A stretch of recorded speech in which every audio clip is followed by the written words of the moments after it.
Hello YouTube. Time for another aquaponics build update. As you can see, I got the pump right there. I'm just kind of been puttering around out here at the Home Depot today and got some fittings. So got these two pumps pulled apart. The motor on that one ended up not being bad. It was just stuck. Once I freed it, it's spinning really well, really good. So I'm using that pump. I took the canister off it. Still have that pre-screen on there. And anyways, so that pump's hooked up from the sump tank up over to the pump. The issue I'm having, which of course there's got to be an issue anytime you're setting up an aquaponics, the issue I'm having is getting that pump primed.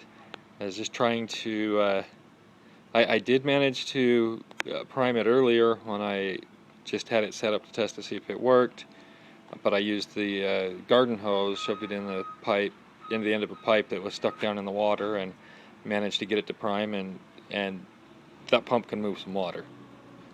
I actually had it set up just suspended over the top of this grow bed on those two boards, and it launched the water out to where you see that divot in the ground, and actually running it for about 10-15 seconds was all dug that hole in the ground with the water hitting it. So yeah, that pump can move a lot of water.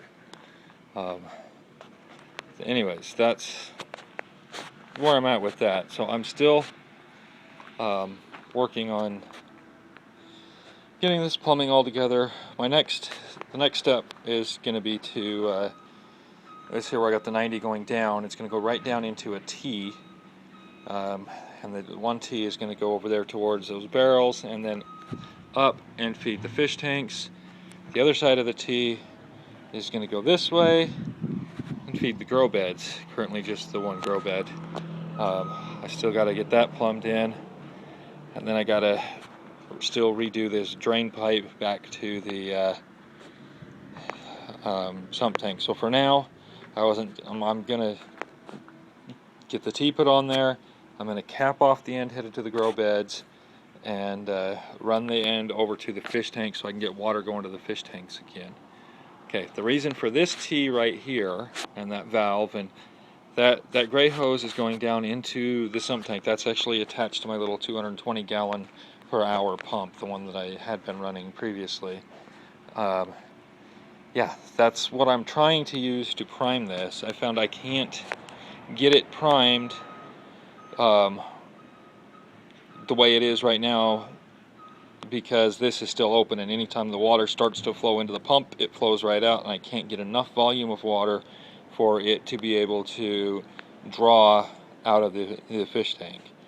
So I'm thinking that once I get this plumbed in, and have the pipe going down, teeing over, and then capping off, and then teeing the other way, and going up to the fish tanks, I think by then, it'll be able to hold enough water to actually fill up some of, get a little bit of water in this pipe, and yeah, hopefully at that point I'll be able to get it to prime and actually start pumping water. Once it gets the air out of it and can pump the water, then we're golden. The thing will just run until I shut it off, and then I got to prime it again. This is something that's going to be a little bit of a hassle, I can see, just because of how high I'm having to set this pump.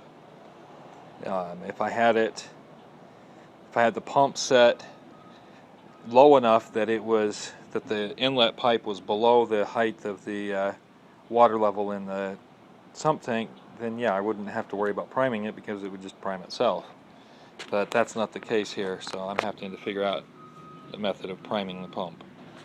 Anyways, just a quick update talking about the pump and how I'm getting it piped in, and yeah, I think that's good enough for this update. If you like the videos, please subscribe and hit a like, and don't forget to share.